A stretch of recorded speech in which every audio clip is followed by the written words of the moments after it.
a little bit of different setting this time around. Usually when I film here, I'm filming from my other channel.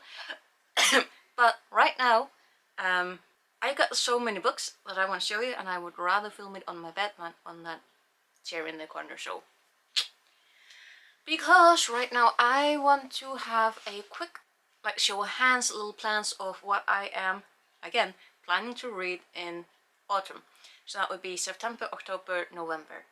And straight away, November is going to be a little bit tricky because that is the month of NaNoWriMo, or National Novel Writing Month, which that will be my third time participating, and November turns into just a month of Nano. So I have tentative plans, but we'll see how that goes.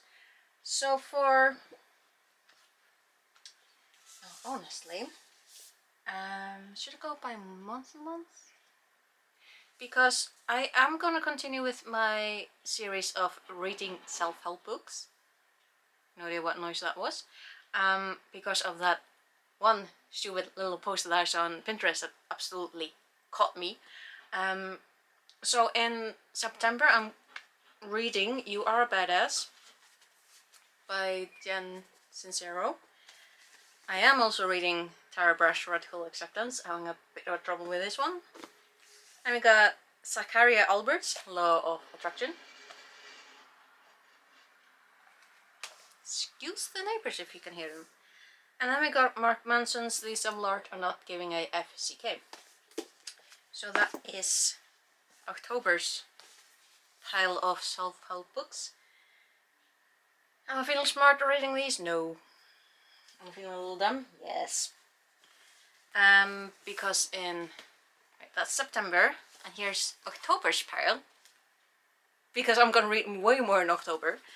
That is The 80-20 Principle by Richard Koch. How to Win Friends and Influence People by Dale Carnegie. Blushing. Got The 5 a.m. Club by Robin Sharma.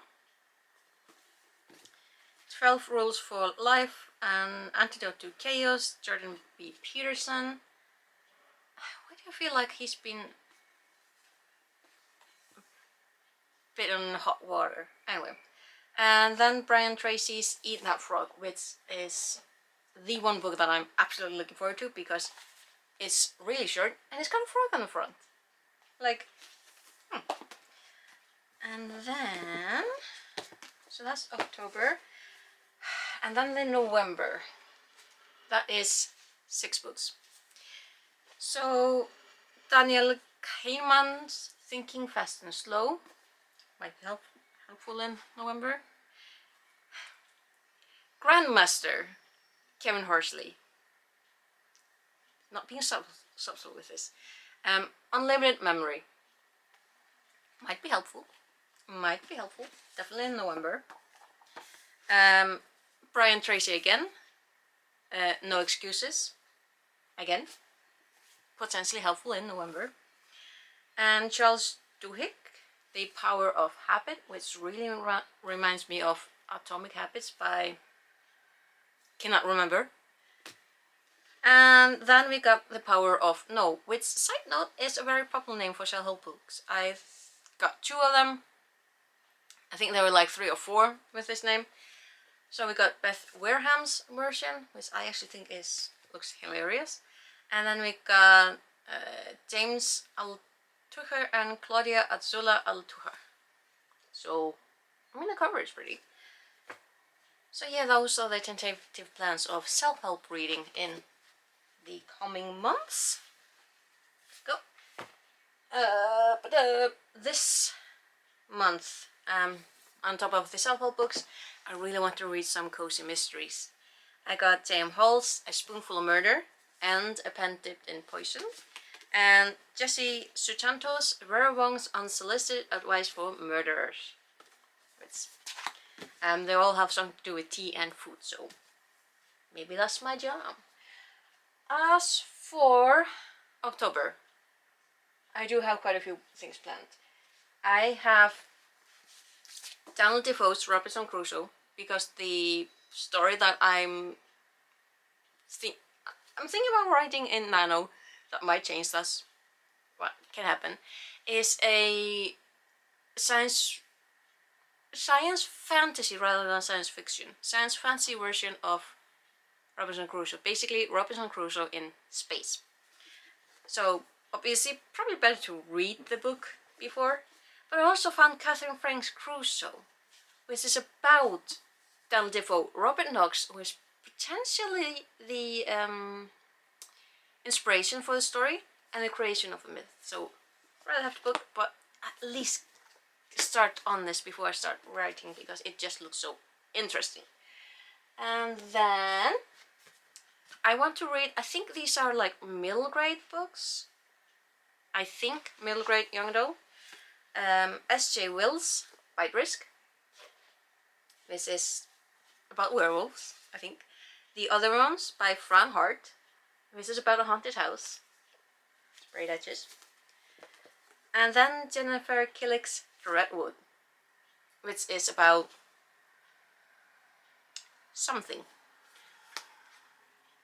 And the one vlog that I absolutely had planned quite a while ago, Final Girls. I want to do a Final Girls read through, reading, because the whole concept with Final Girls is just interesting. And did you know there are at least 3 books that I found that I could get that have the Final Girl in the title. I got Stephen Graham Jones's The Last Final Girl, Riley Sager's Final Girls, and Grady Hendrix' The Final Girl Support Group. So all fun and dandy, have those planned. Then I added a 4th one, which might be, I'm not really sure, but this is Kaylin Bayron's You're Not Supposed to Die Tonight. Didn't read Cinderella's Dead, didn't quite catch me. Ooh, then we got This Poison Heart and This Wicked Fate. Ooh. Anyway, if I like this book, I might check the other ones out, but like, look at it. So this is the Final Girl. This is a girl who plays the Final Girl in a live action camp slaughter type of thing, and then people end up missing, and I know I'm dead, I think, so it's in there. So that is one vlog. My battery is dying. Why didn't I charge it? So I'm gonna go quick, because in October we also have a Friday the 13th. I already have my plan B. These arrived timely. These are the novelizations of the Halloween trilogy. Halloween, John Passarella. Halloween Kills, Tim Wagner. And the Halloween Ends, Paul Brad Logan. So it's gonna be really interesting because I never watched the Halloween movies. They always terrified me. So I don't really know why reading, which is always more terrifying than a movie, is. Because plan A was getting these books, anthologies, or a collection of Friday the 13th stories. This is volume 3. Because volume 1, 2 and 4 still hasn't shipped. Because Friday the 13th in the title. So I might read this for Friday the 13th instead of this or these. So, I mean, I can always save these up for later. And as for November itself, I got the self-help books already, so, and November is gonna be busy, but I might try and read some manga, because I did that last year, and that I can read manga at the same time that I'm like doing my writing. So yep, that is less than 10 minutes. Bam! And I thought this was gonna be more of a headache. So those are my tentative plans for my autumn reading. Of course, I'm gonna stick with reading the Discworld novels. I've got Interesting Times. I know my books. I've got Interesting Times, Masquerade, and Feet of Clay. I know my books. But yeah, that is what I'm planning to read in the upcoming months. Hopefully I can manage it. That would be really cool if I managed it. Yeah, so that's enough for me this time. Hopefully you saw something interesting or something that you would like to comment on, because talking about books is fun. Yeah, I will hopefully catch you some other time, later time, another video of mine. And yeah, take care. Bless, bless.